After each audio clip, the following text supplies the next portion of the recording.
high politics at their finest are a sight. Select any invitation you desire to sway the favor of the court. But be warned, Sindorai do not take well to being snubbed. Anaria Shola. My goods are one of a kind. My goods are one of a kind.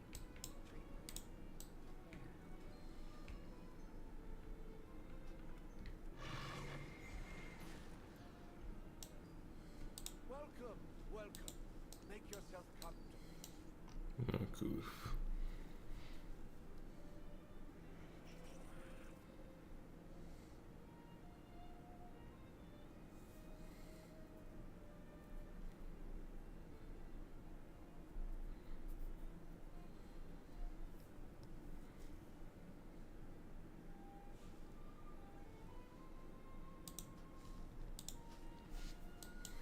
Anu Balor Delan, may the eternal sun guide you.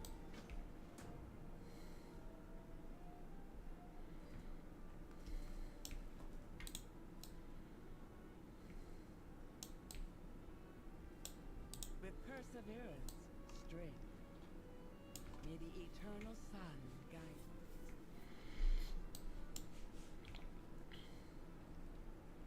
Glory to the Sindora. Shorelaran. Baladash Malanore. We endure.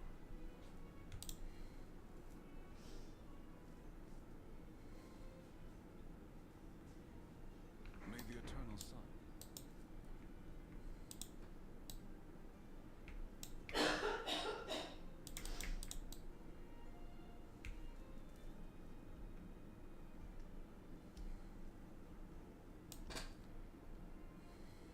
I'm out of range.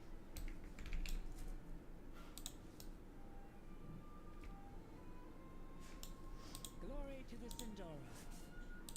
Sun, chase your shadow. What needs bring you here?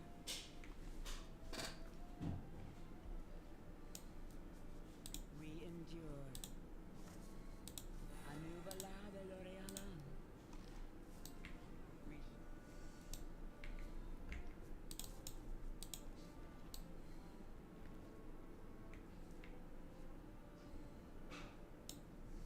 Attention everyone, a cause for celebration. Our dear champion has arrived. Anubalore Dalana. Aldiel Shalom. Anubala Balor.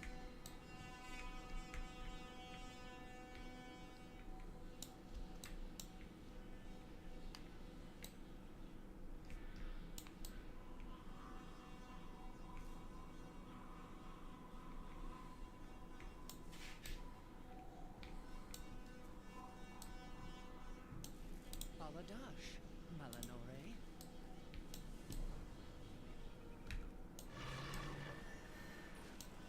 Glory to the Sindora.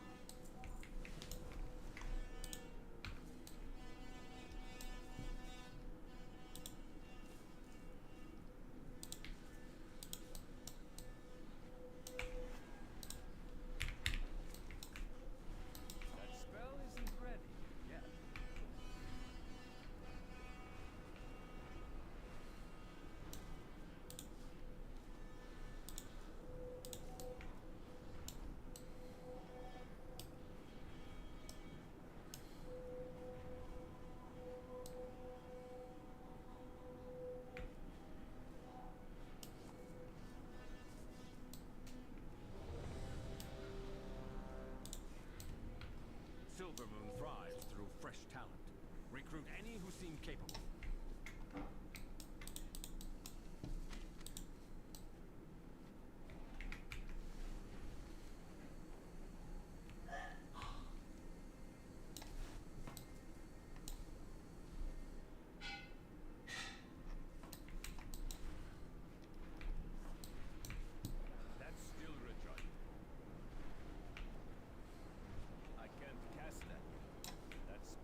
co ty już?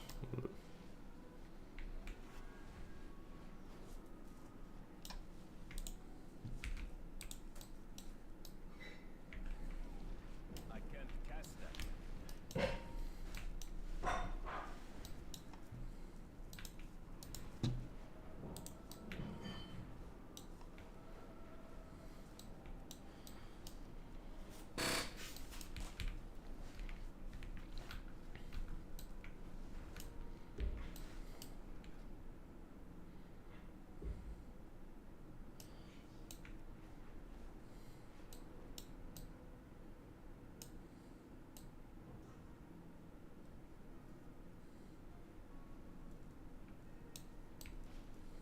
You like goods, don't you?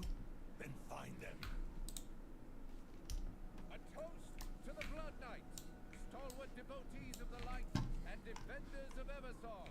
Anu Belor Delana. Mhm.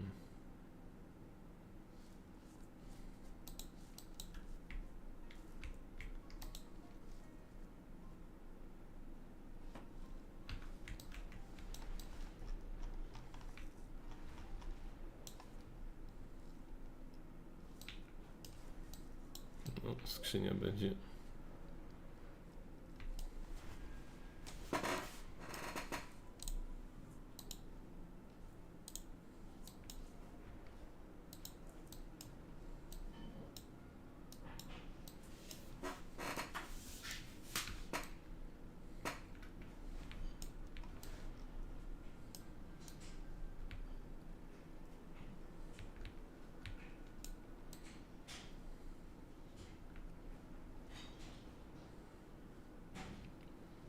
Silvermoon thrives through fresh talent.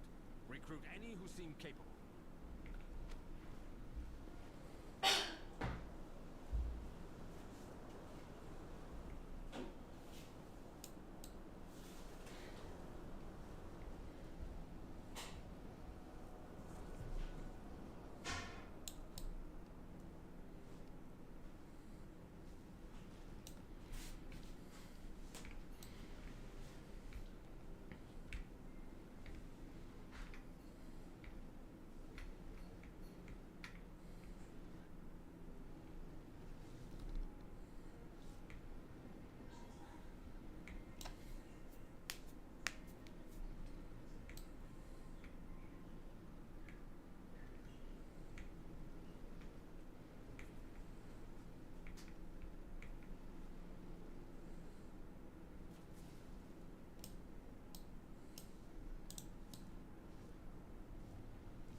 Ale masz oksy.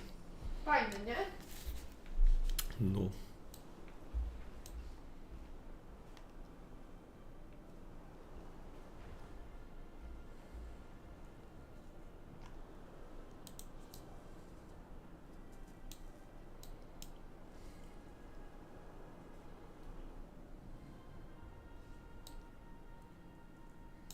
Catalog every newcomer. I want to know secrets among these latest arrivals.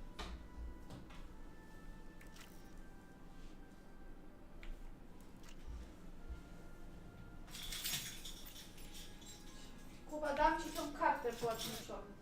Dobrze.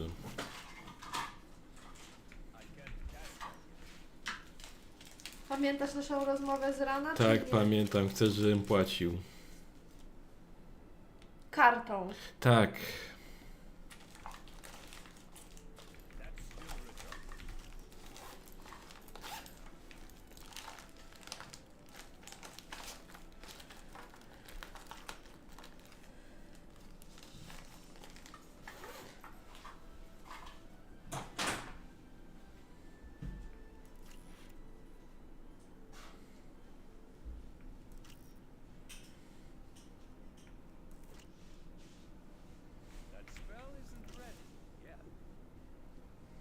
Musisz mi też podać PIN później. 2560. Później ci podam. Ale tobie PIN jest niepotrzebny. Może być potrzebny. Wystarczy, że mi później gdzieś napiszesz. Dobrze. Napiszę ci.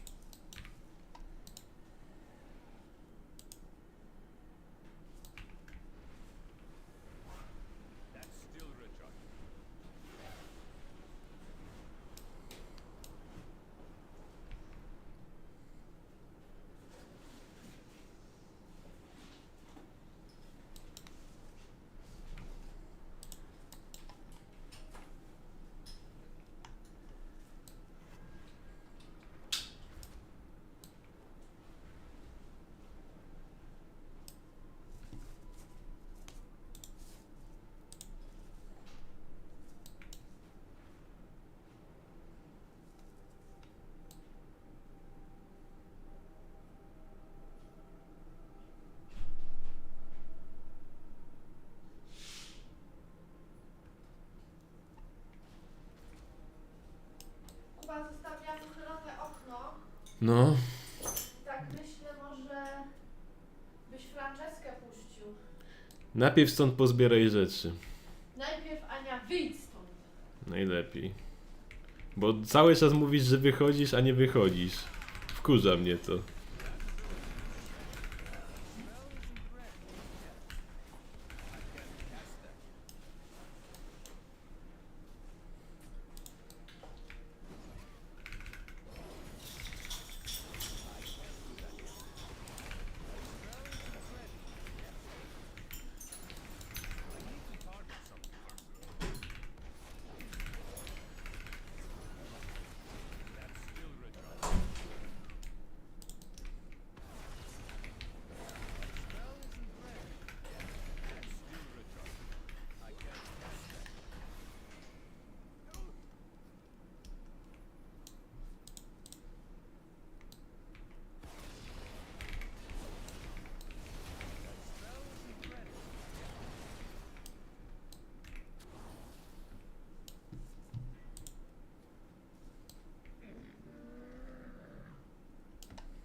No tak z ciekawości, na jakim ja jestem?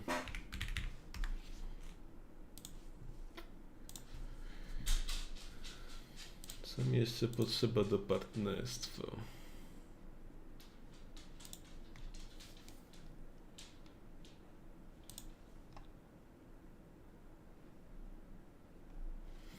Gaduły czatu.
Neither Eversong nor the Amati will tolerate attempts to undermine the treaty.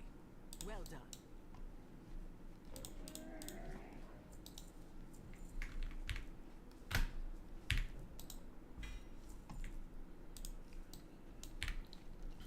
Dobra, no teraz pora na delwa.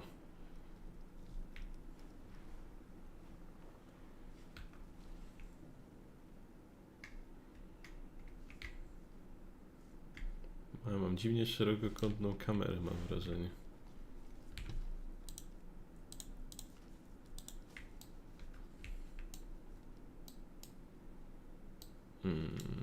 Dziewięć. Chwila.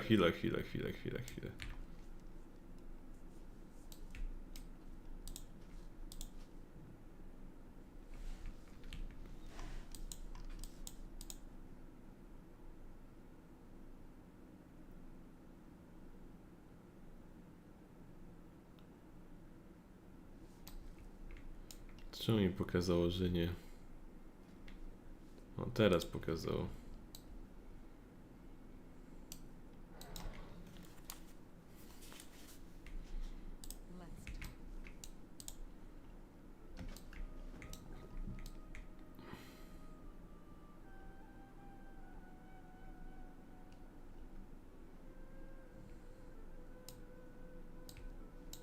Porozmawiajmy, Flick. Nie wiem, co się stało. Mam wrażenie, że coś się zmieniło z moim ekranem. Ale jakoś to ciekawie wygląda.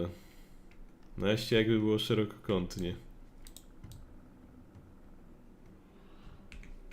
Okej, to mi daje jakiegoś buffa, zgaduję. I'll start the blink. Your life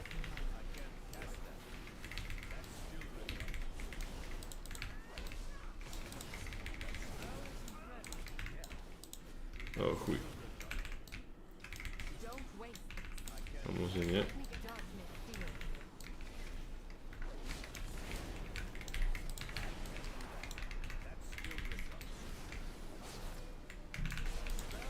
O,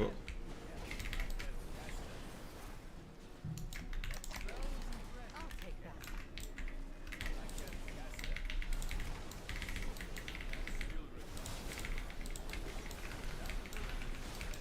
muszę uważać z tymi pakami.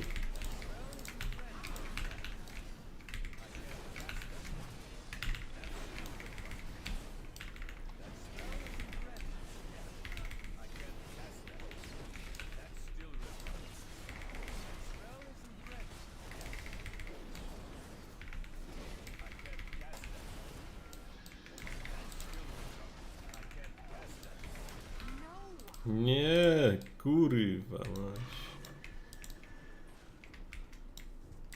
Too far away.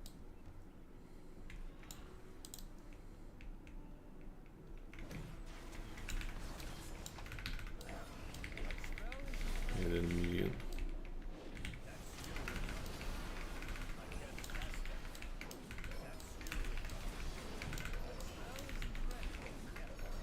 Stay here and recover.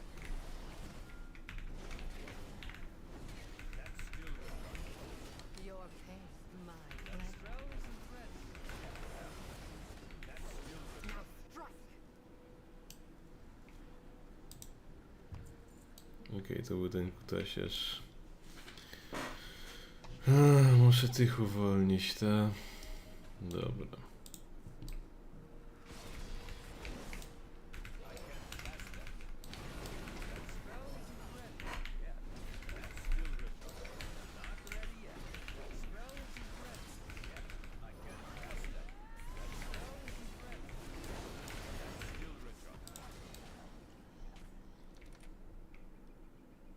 It's one. Gather yourself.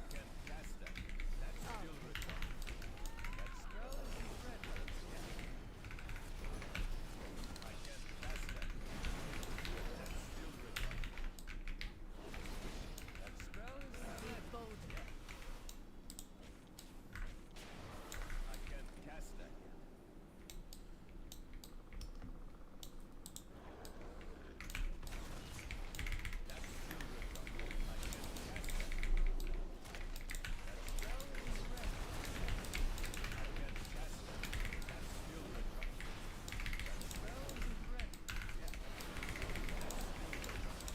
Shadow protect you.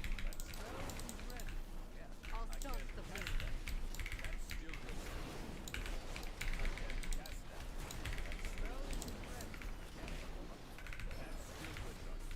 Don't waste it. My eyes on you.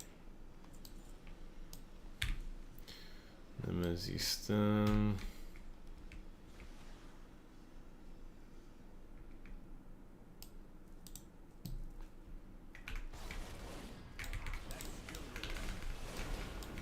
Your pace, my pleasure.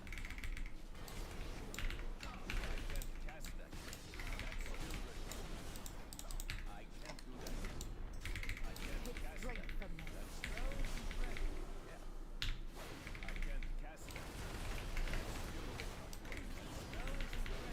I'll take that.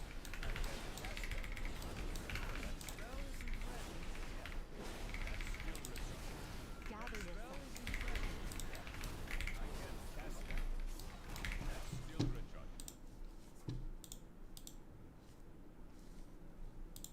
Everyone. It was during this time that the esports scene for the game had started to grow, and Blizzard started hosting tournaments and pitting the best against the best.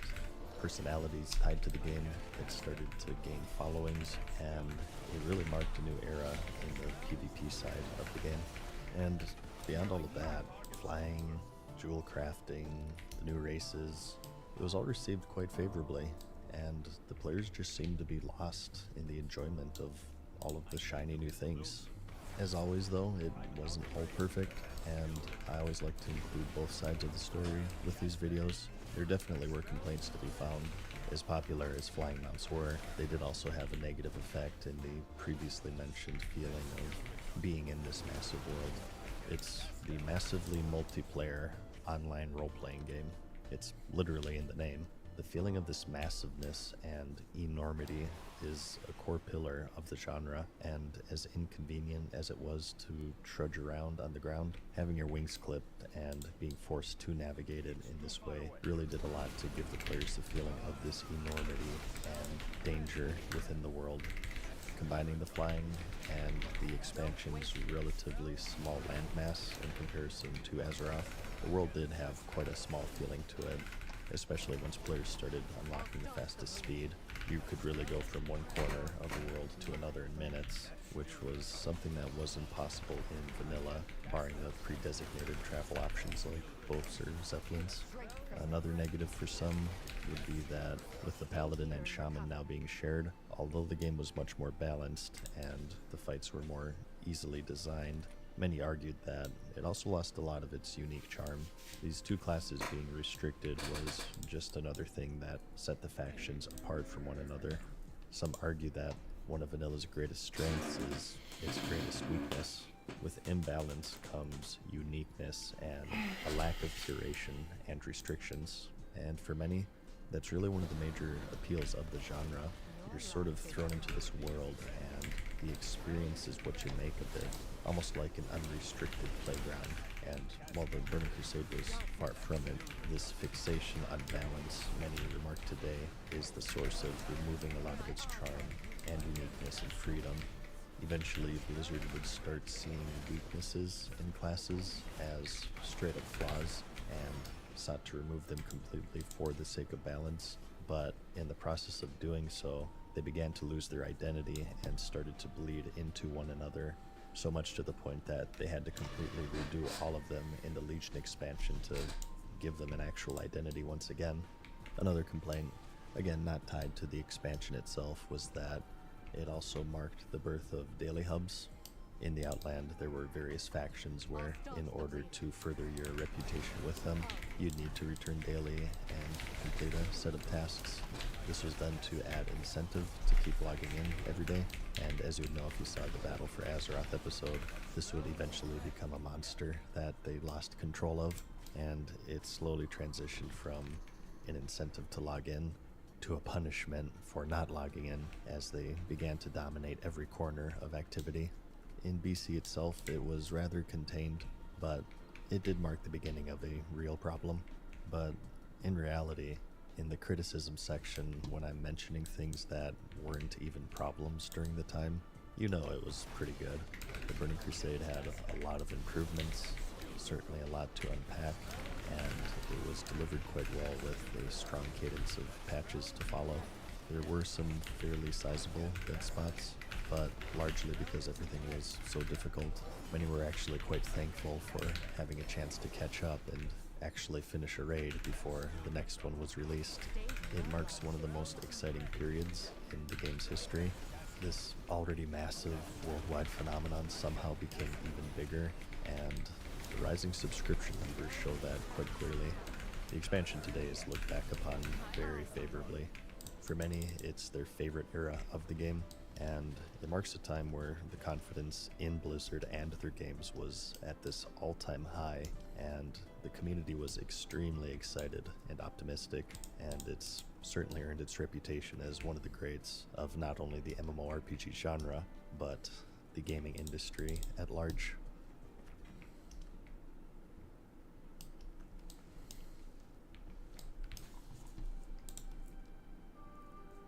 Thanks for watching my video.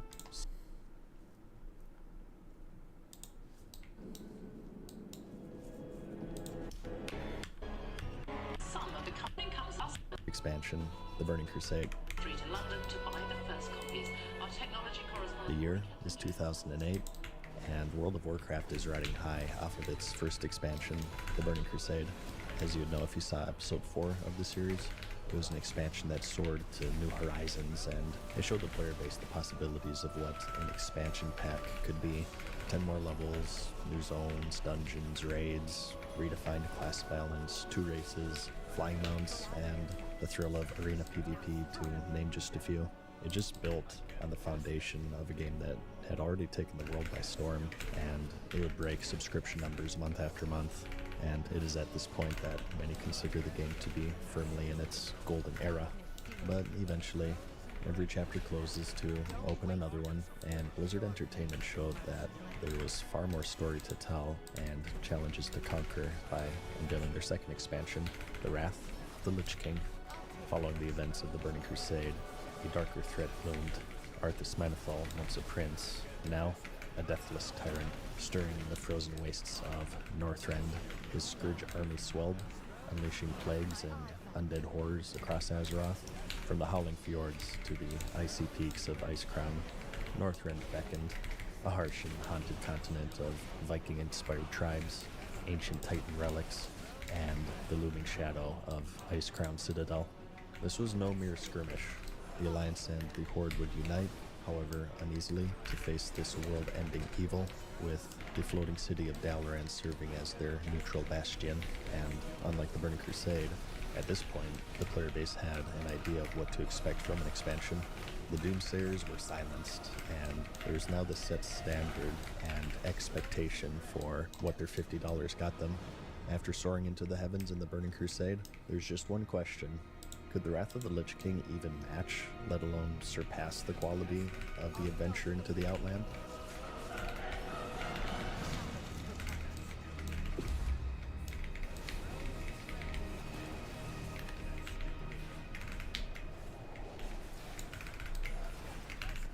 But first, a word from our sponsor, AG1.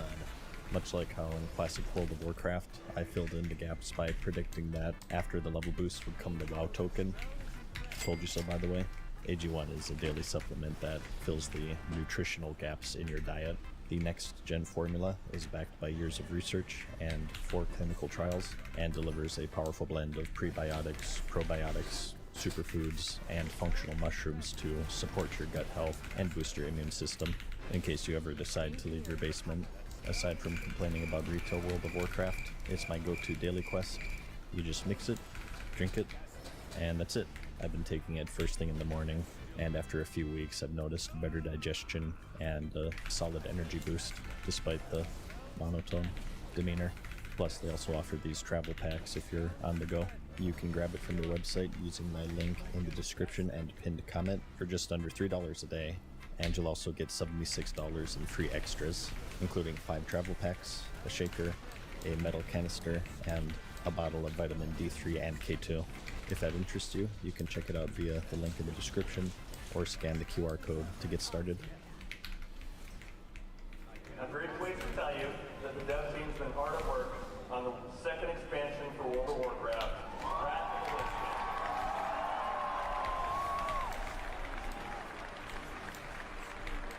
King. On August 3rd, 2007, at BlizzCon, the announcement was made. The next expansion was The Wrath of the Lich King.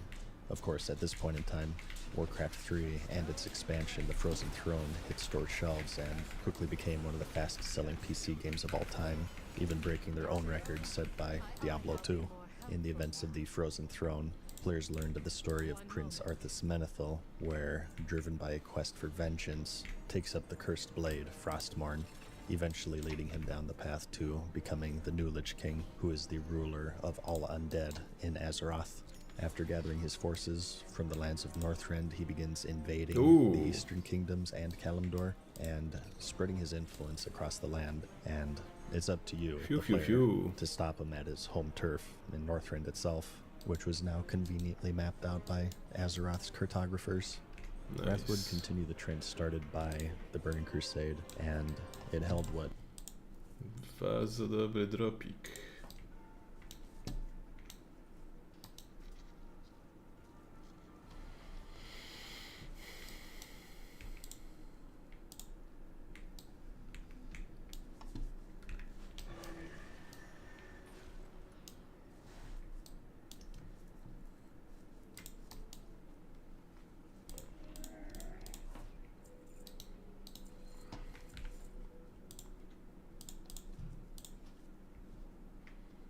Bardzo dobry dropik.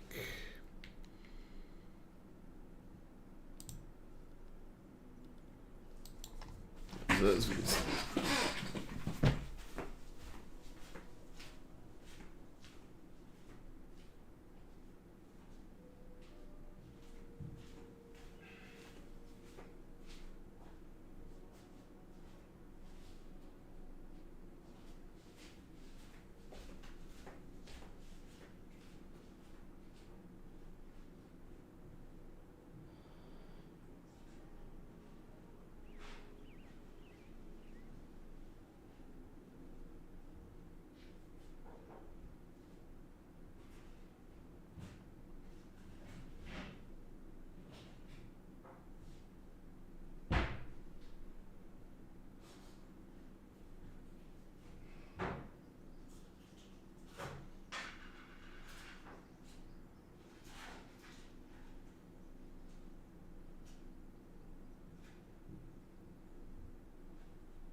Oh yes, lody.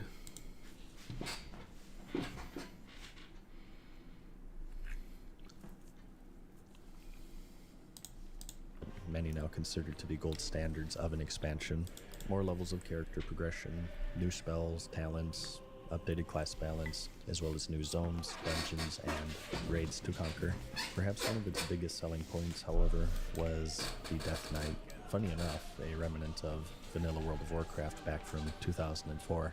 Well, sort of. There were actually 3 vanilla classes that didn't make it, the first being the Demon Hunter, but more importantly, the Rune Master, which was a casting class that used runes as a resource as opposed to mana, and also necromancers who raised the dead and casted plagues.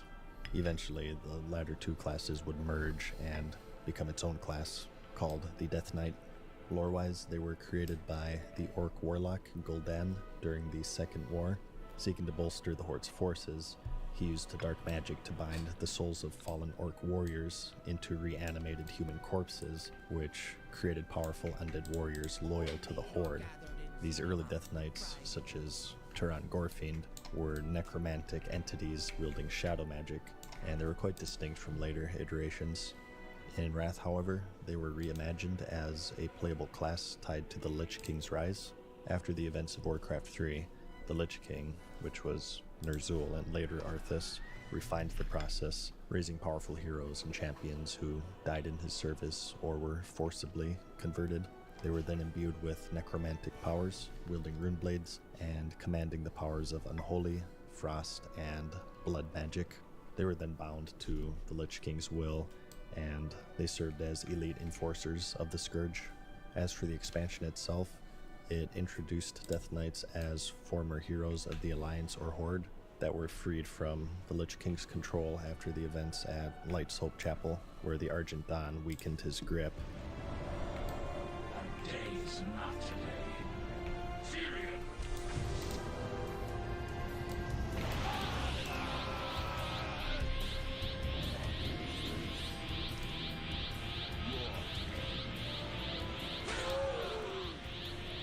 Led by Darian Mograine, these Death Knights formed the Knights of the Ebon Blade, which sought redemption and vengeance. Players started as Death Knights in a unique starting zone called Atris the Ebon Hold, and experienced their break from the Lich King and joined either faction to fight against him in Northrend. They had the then wholly unique property of starting at a high level, 55, which at the time was just 25 away from the new cap, 80. Because of this, there may have been plans at some point that in order to create one, a player would actually have to sacrifice another character with a minimum level of 55, but this was either a rumor or it just ended up being scrapped, and the only restriction ended up being that you could only make one per server. Regardless, this would end up being one of the expansion's major selling points, as it was the first new class that players saw in 4 years, and many questions circulated around them, such as what races can play them, what roles do they fit, and just how powerful would they be. Another big feature was the achievement system, which would be a completionist's dream. Of course, just with any MMO, there are many things to do. There are dungeons to run, raids to complete, professions to level, gold to earn, players to kill, but with all of them, what you would have to show for it usually were just some memories and some loot. In Wrath, however, this changed, as it was when Blizzard added this new form of character progression where the game would now track and publicly record what were called achievements. They varied quite wildly in every stretch of the game, such as dungeons, raids, PvP, economy, reputations, pretty much everything. Even silly, random side activities that no one would do aside for the sake of the achievement itself.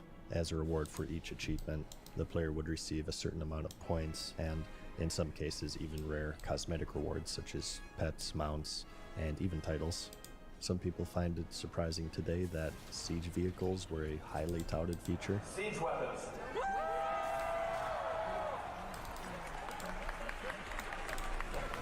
And buildings that can be destroyed with those siege weapons.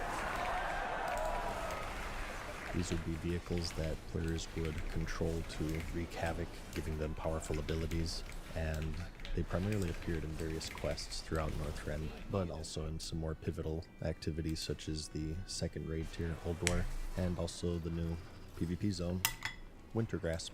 As useful as flying was in the Burning Crusade, one of its undeniable downsides was that it hurt world PvP.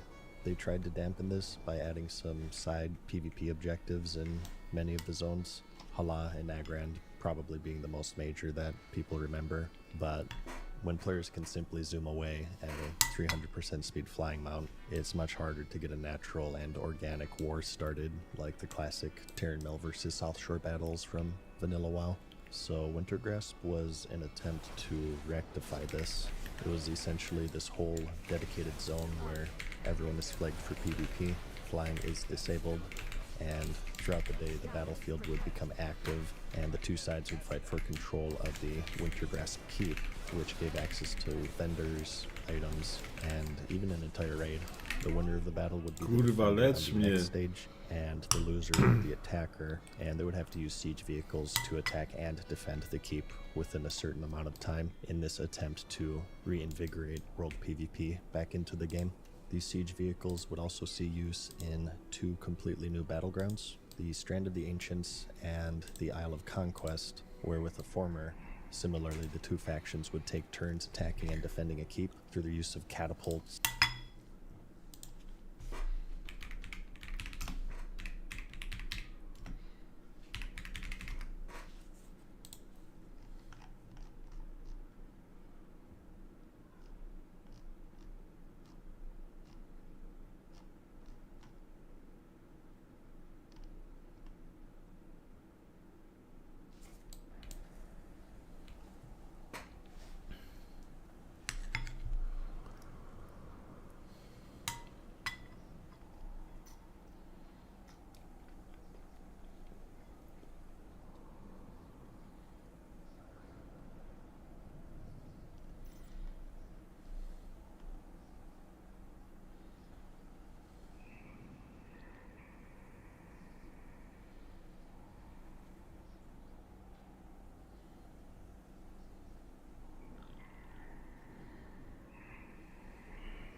turrets, and good old-fashioned ground combat. Whichever 15-man side that captured it in the fastest amount of time was the winner. And as for the Isle, this was a larger 40 versus 40 battleground that similarly had a focus on siege vehicles and breaking through gates to rush a keep, although in this one both teams would be both attacking and defending at the same time.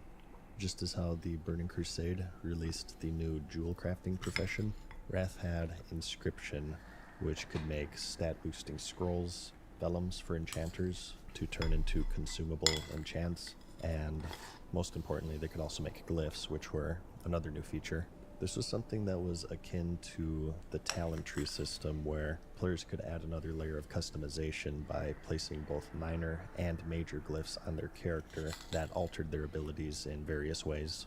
For example, hunters could get one that reduced the cooldown of their aimed shot, or increased the duration of their serpent sting as major glyphs, or Mend Pet increases pet happiness as a minor quality of life glyph in this attempt to add more agency in build customization. And last but certainly not least, raids actually underwent a significant evolution with the introduction of another raid size, 10-man. Initially, World of Warcraft of course launched with the quite ambitious 40-man size, which certainly delivered an epic experience as players teamed up with 39 others worldwide to tackle colossal bosses. But as you would know if you saw the Burning Crusade episode, this size posed challenges, including but not limited to complex raid compositions and design constraints. Creating environments large enough for 40 players and a boss proved quite difficult, and sometimes even leading to entire raid cancellations. Consequently, the Burning Crusade reduced the standard raid size to 25. This 15-player reduction was well received for its convenience, which prompted Blizzard to offer an even smaller 10-man option in Wrath. This flexibility was certainly welcomed, but there was one string attached, and that's the fact that they yielded scaled-down loot, as Blizzard aimed to keep 25-man raids as the primary focus of the raiding scene. So there was still some reluctance clearly in rewarding the best loot for such a downsized activity.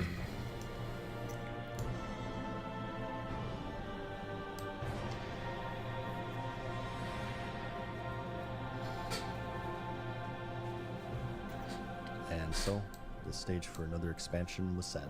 Most of this news came during the Burning Crusade, of course, so players not only had their hands full, but they also had a plethora of new and exciting content to look forward to. They blasted through the fallen Black Temple and battled in the dangerous halls leading to the Sunwell, with very few actually finishing the expansion before the date arrived.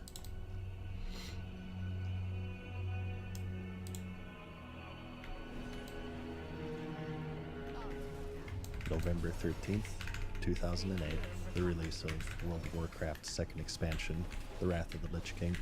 This was still the era of physical media, which I always like to mention.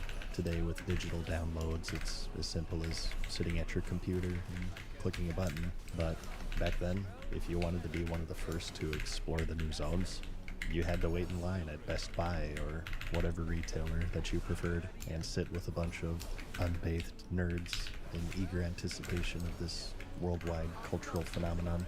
It really harkens back to the old days of Blizzard with this huge sense of community and really just this celebration of this combined love and addiction. So you'd pick up a copy, your social energy completely spent for the day, rush home and install it. But today, computers aren't even typically sold with disk drives anymore, just another relic of a bygone era. And so, the boats and zeppelins leading to Northrend officially launched, and the player began their campaign into the Lich King's doorstep. Something unique with the expansion that was noticed immediately was that, for the first time, players could choose between two starting zones, whereas the Burning Crusade followed this more linear style of progression with the Hellfire Peninsula, and then Zangarmarsh, Terakar, and so on. Both of these starting zones, the Borean Tundra and the Howling Fjord, led to their own follow-up zones, which had several advantages. The first being simply splitting the massive player base up. As exciting expansion launches are, and annoyance, especially back in the day, is that there's maximum competition for quest NPCs, and players often find themselves sitting around racing to take critical spawns in time. While this still definitely happened in Wrath, it was dampened a bit by the player base essentially being split in half between these two starter zones. It also had the advantage of adding replayability. By this time in the game's life, many people had alternate characters that they would play on the side. So where they first maybe went through the Borean Tundra, on their alt they could do the Howling Fjord instead, which led into the Grizzly Hills, offering a completely unique experience between its unique quests and dungeons. If you did manage to see the Burning Crusade episode, you may remember that I mentioned that Wrath is when they really started to focus on the story element of the MMORPG genre.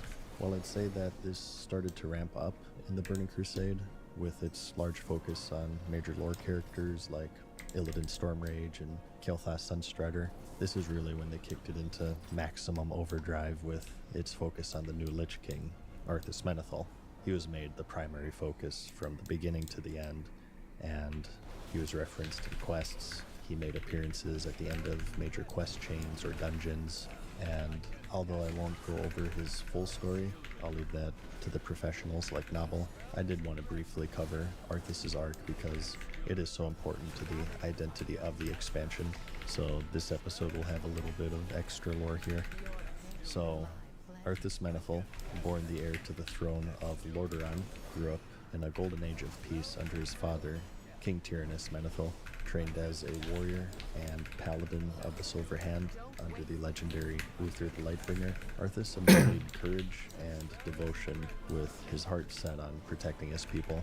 His charm and resolve won the affection of Jaina Proudmoore, a gifted mage, and as a young man, Arthas carried the weight of his kingdom's future, and his life was steeped heavily in duty and promise. But, as always, darkness loomed over Lordaeron. A mysterious plague began to spread, turning villagers into mindless undead, and Arthas, tasked with defending his homeland, discovered the plague's origin. It was orchestrated by the Scourge, the undead army controlled by the Lich King, who at the time was Ner'zhul. Investigating the outbreak, Arthas confronted the necromancer Kel'Thuzad, slaying him, but in the process he learned of a dreadlord named Mal'Ganis, who was the one that orchestrated the Scourge's advance. His pursuit of justice led him to the city of Stratholme, where the infected populace was on the verge of turning. In a fateful decision, Arthas ordered the city to be purged, slaughtering its citizens to halt the plague spread. What? How can you even consider that? There's got to be some other way. Jaina and Uther, horrified by the act, abandoned him, leaving Arthas isolated, and his moral compass beginning to falter. Driven by pure vengeance now, Arthas chased Mal'Ganis to the frozen wastes of Northrend, and it was there he encountered the cursed blade Frostmourne, its icy whispers promising the power to defeat his enemy. Ignoring the warnings of its soul-stealing curse, Arthas claimed the blade, and its dark power consumed him. He ended up vanquishing Mal'Ganis, but at a terrible cost. Frostmourne had bound his soul to the Lich King, and he returned to Lordaeron as a Death Knight, murdering his father and plunging his kingdom into chaos. He then resurrected Kel'Thuzad as a Lich, and he led the Scourge in a rampage, destroying the elven kingdom of Quel'Thalas and corrupting the Sunwell they were protecting. As the Lich King's champion, he waged war against the living, but the Lich King's power waned when Illidan Stormrage attacked the Frozen Throne in Northrend. Arthas then journeyed to defend his master, defeating Illidan in a fierce duel outside of Icecrown Citadel, and then, at the Frozen Throne, he donned the Helm of Domination, which merged him with the spirit of Ner'zhul, the original Lich King. Their consciousness now fused, with Arthas' will dominating. He became the new Lich King, a tyrant enthroned in ice, and commanding the Scourge from Icecrown Citadel, which brings us to the events of the Wrath of the Lich King, where he finally unleashed the Scourge upon Azeroth. He attacked cities directly, raised monstrous lieutenants like the dragon Sindragosa, and forged new Death Knights to serve his will. Yet, a flicker of his humanity remained, restraining the Scourge's full devastation. Today, in the current expansions, the story is such a huge focus of the game. All of the plot lines are intertwined with some form of main quest. There exists external lore books, as well as a plethora of in-game cutscenes, the first of which was encountered in none other than Wrath, with the Wrathgate, where Bolvar Fordragon and some orc doucher who cares about his name have a brief encounter with the Lich King himself. Take the lead! For the order on! For the Alliance!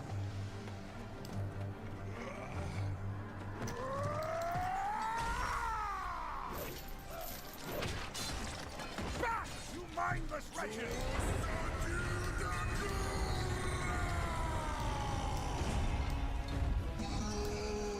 Fight on, brothers!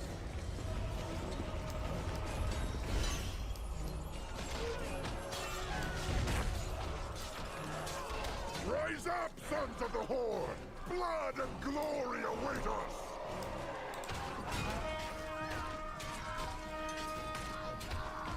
Luntargar! For the Horde! I was wondering if you'd show up. I couldn't let the Alliance have all the fun today. Kurde. No nie, no długi będzie ten delf, ja pierdolę. Arthas! The blood of your father! Of your people!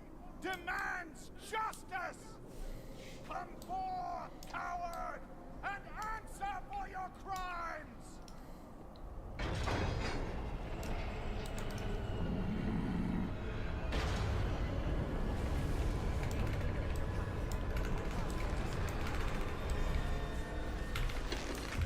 You speak of justice, of cowardice. I will show you the justice of the grave and the true meaning of fear. Enough talk! Let it be finished!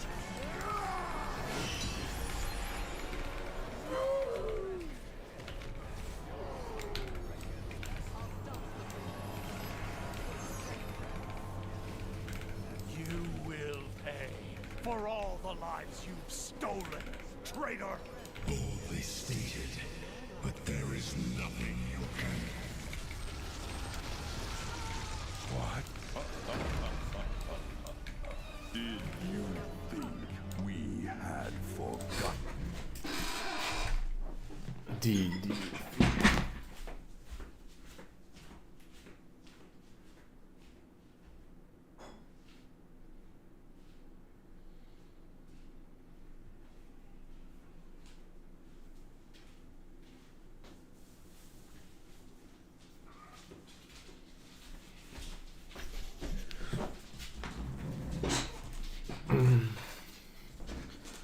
Oj, za długi ten delf, za długi.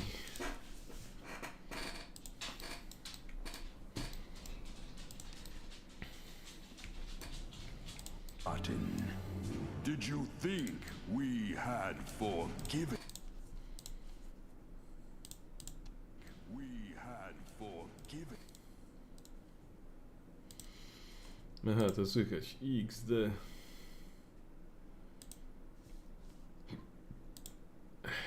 Mogę się tego pozbyć w sumie.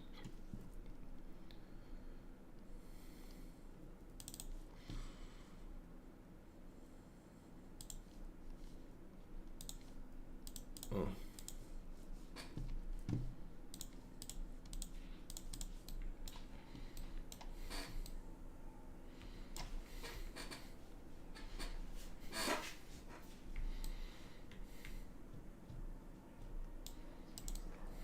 Gather yourselves. Your life takes strength from this.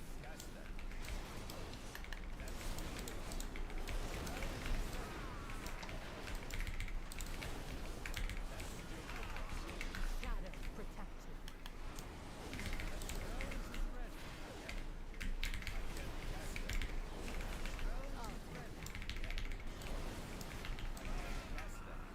Don't waste it. Stay here in the cover.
Kurwa.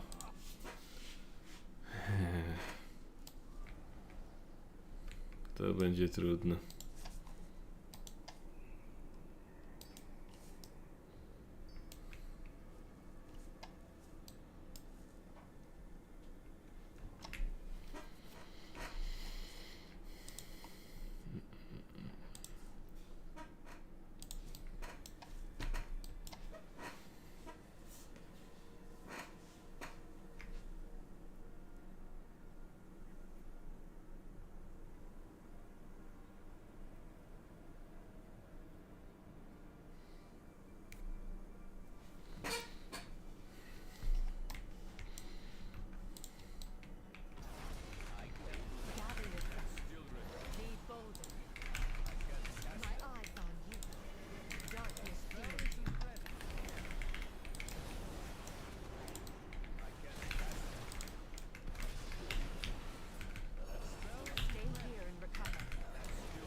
Aha.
Co jest, kurwa?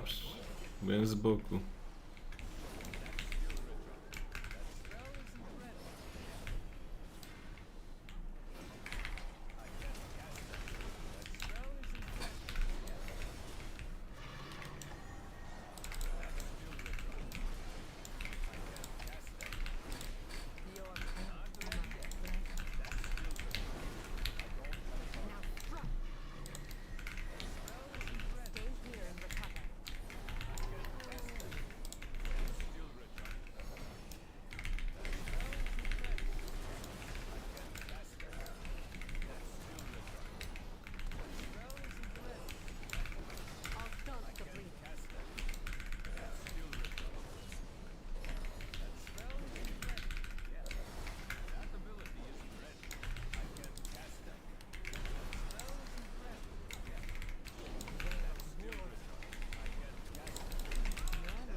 Pierdolę.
Kurwa, ile tu jest jeszcze do roboty.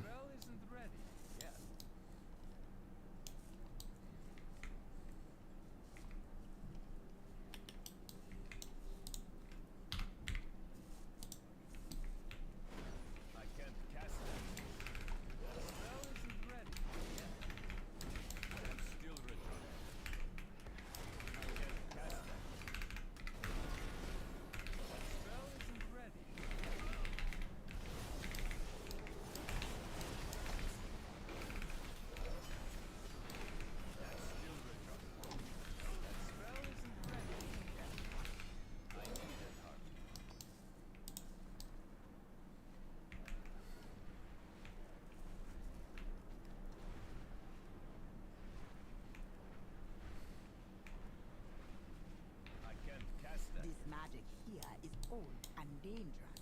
Take what wisdom you can, but don't let your mind nor your body wander too far.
Mhm.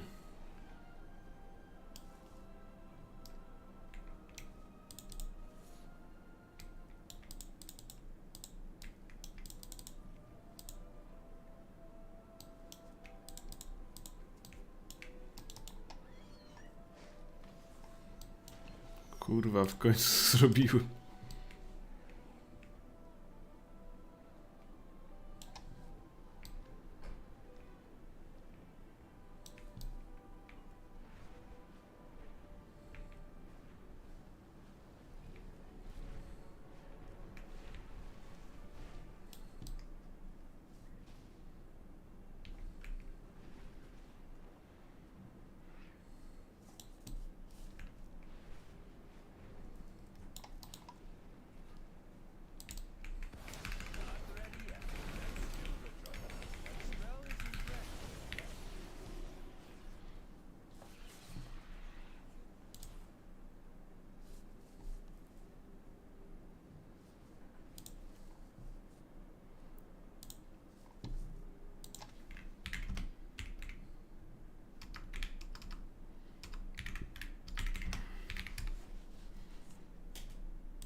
Mhm.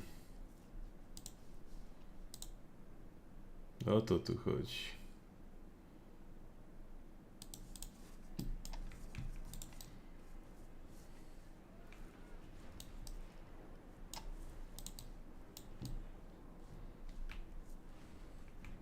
I can't cast that.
That's still recharging.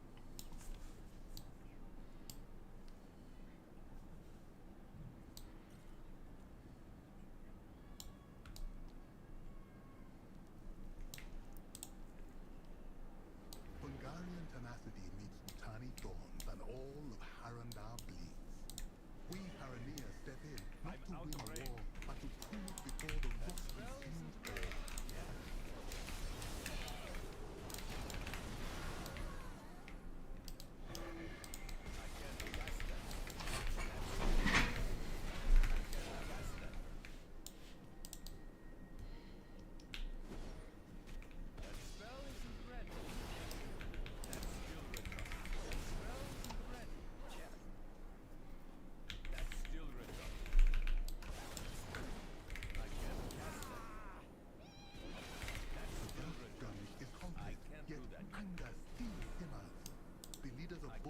Refuse to reason, except for one. I can't attack that.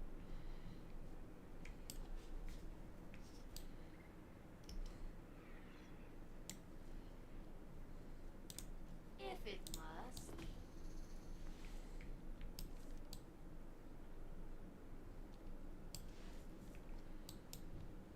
We see you.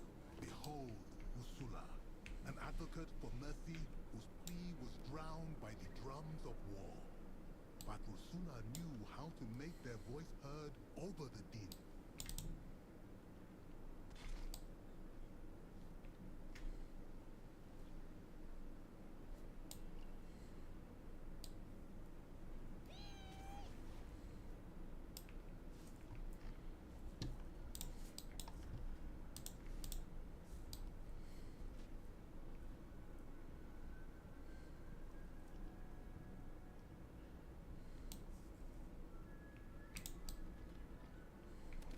To a size that none could ignore, the Pangaria used their might to put an end to the battle. Their actions were to separate the combatants, not break them.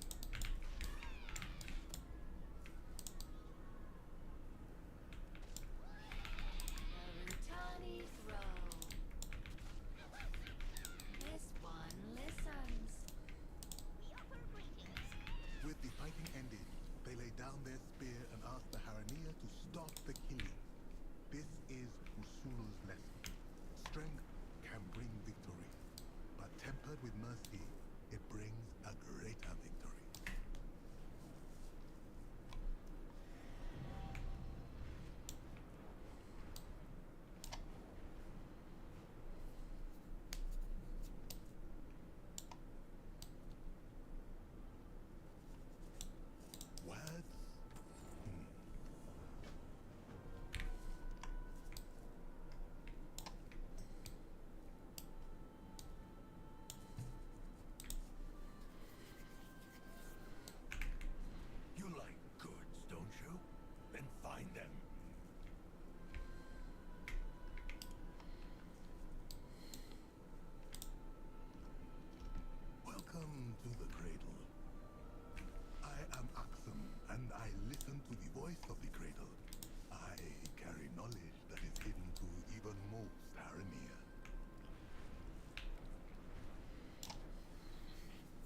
Kurde, ale tutaj...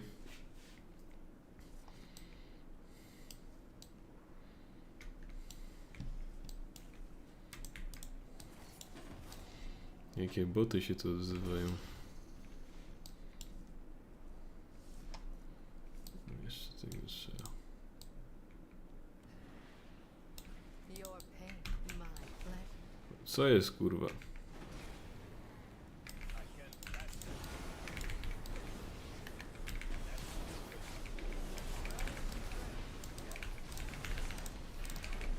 Ło. Zaraz wybuchnie.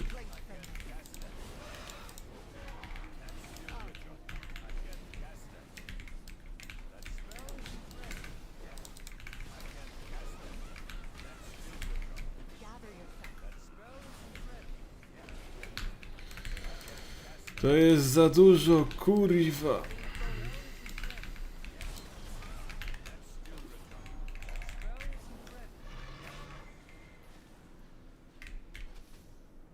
Właśnie. Stay here and recover. Kurwa, to one mogą... O, ja pierdolę.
Dobra.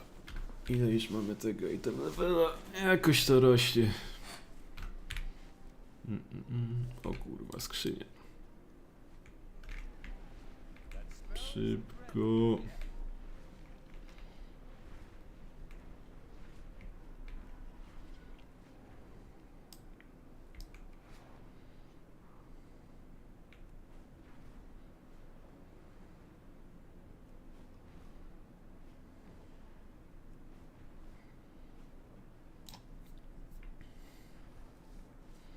Jest bitka.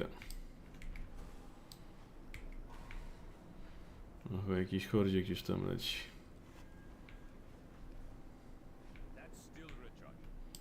Kto wygrał?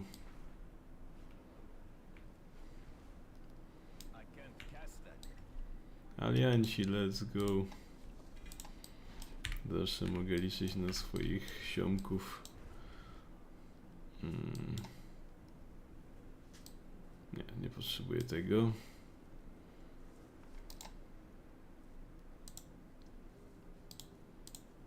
Tak, jeszcze tutaj trzeba zharwestować.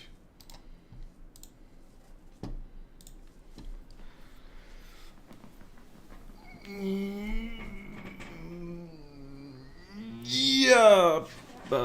Badabadu. Jak on się nazywał?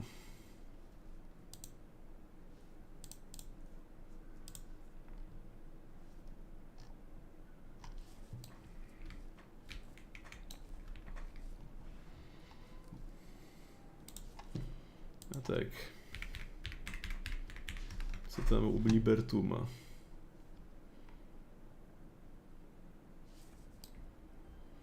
Większy zabójca dogadnej śmiertelności.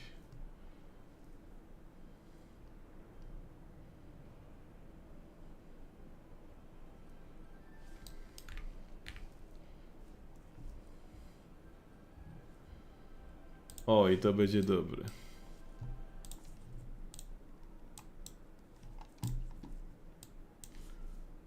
Najpierw skończmy sobie słuchać tego.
Co?